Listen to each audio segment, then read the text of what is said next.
So, if you're truly serious about your happiness, I would like to share 4 methods or practices which I think can be very useful in you um, getting rid of the only enemy in your life, which is your ego, which is your personal mind that is always making up stories or judgments or opinions about how things should be, on how people should act, on why you shouldn't be experiencing or having to have something happen to you in a certain way, because who are you to get a say, right?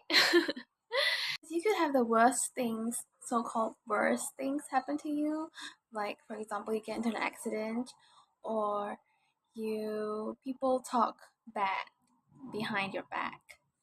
But if you don't create your own thoughts or opinions or judgments about these things, and you just let them be, and you um, are okay with them, your mind doesn't create stories about why it shouldn't be happening, or um, this is terrible, thoughts like that, then you are just naturally at peace and okay with it.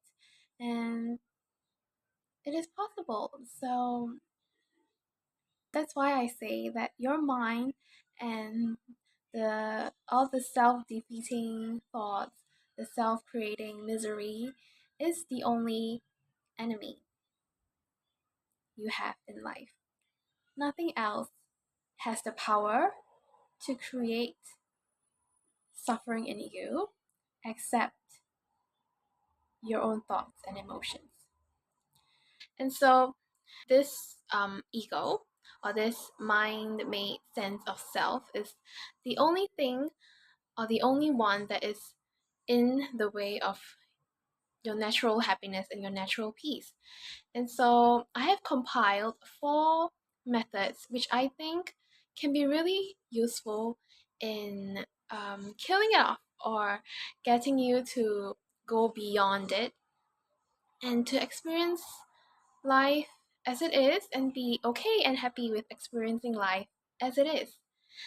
And these are from spiritual teachers or guides that I think have had their own personal evolution, and then these methods are what they use and what they also teach other people to use if they want to be experiencing peace and happiness 24/7.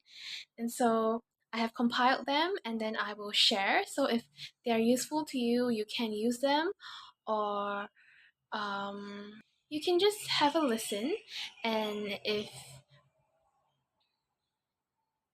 it resonates, then it is free. It's up to you to, put them into practice and see what comes out of it.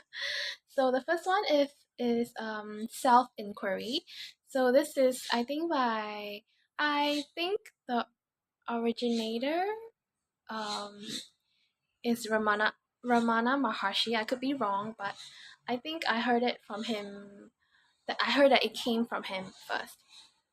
So it is asking, every time a thought pops up, like for example, um,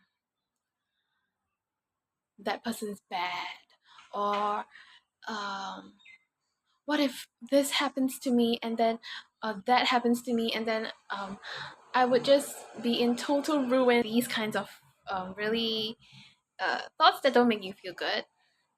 You ask, who does this thought belong to, or whose thought is this? And so essentially, you're not supposed to have an answer to that question, because if you can answer with something, it means that it isn't you. Because if you're aware of that, let's say you say,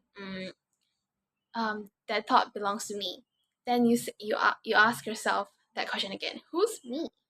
And then your personal ego or your mind might start to come up with another answer, which is, oh, this is me, who is a girl, who is um 20 something years old, who has a dog, a cat. And then you question yourself again. But who is the one that is aware of this girl who is 20 something years old, who has a cat, a dog, and whatever. Yeah, who is that one that is aware? And so you keep asking yourself, who, over and over again until you have no answer to that question. And when you have no answer to that question, that is when you will encounter who you truly are. So yeah, I would say that this is probably the simplest method out of the other three that I'm about to share. Um, and I used this method personally to help me um, combat my ego. And so the second one is from Byron Katie, which she proposes 4 questions whenever a thought comes up or an opinion or a judgment comes up. So the first one is this thought true? And then the second question is, can I know that it is absolutely true? And then the third one is, how do I react when I think of this thought? And then the last one is, who would I be without the thought? So essentially is to get aware of the thoughts that you're thinking, and then from there you question the validity of it. You question whether you can absolutely know that it is true, and most of the time you can't know that it's absolutely true. So if I were to simplify this method, I feel like the most important question that you can ask yourself is probably the second one, which is, can I know that this thought is absolutely true?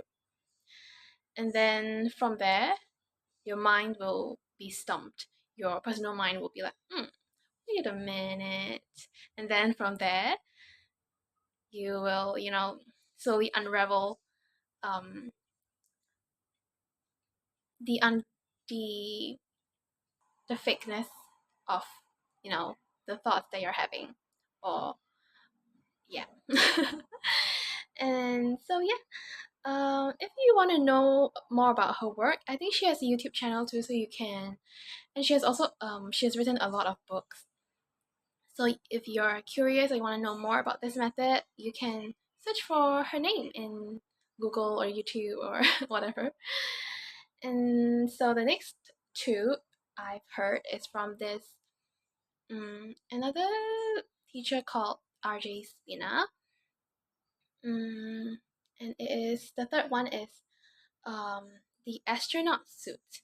So it is to imagine that your human body is an astronaut suit, and you're the one inside this astronaut suit looking through the eyes of the suit, but you're not connected to the brain, or you're not connected to the mind. And so just to experience how experience the world from this state, and you would see that all these judgments and thoughts and opinions don't exist. And so it makes you wonder, right? About who you'd be without your ego, and the realness of your ego. Is it real? Is it absolutely real? And so, yeah, the fourth one is to imagine that you just arrived on Earth.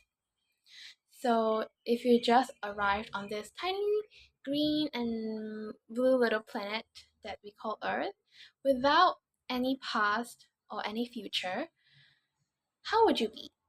How would you see everything? How would you experience everything? How would you look at everything? And yeah, um, essentially, these methods are just to stump your monkey mind. It's just to quieten down that part of you that constantly throws up thoughts, judgments, stories about life, about people, about things. And then when you can finally doubt them to the core, question them to the core, you would realize that they don't have to be there, that they aren't necessary to your life, that you can do without them, and you're better off without these thoughts, without your ego, without your personal mind, and all the stuff that it creates. I hope this methods help you in some way. And if you want to know more about them, you can search up the names of these teachers or these guides, and then you can go ahead and read more about it, or you can go and watch their videos. I'm sure they have a lot of resources about this, and if happiness is your goal, unconditional happiness, then I think they could be really useful for you. So yeah,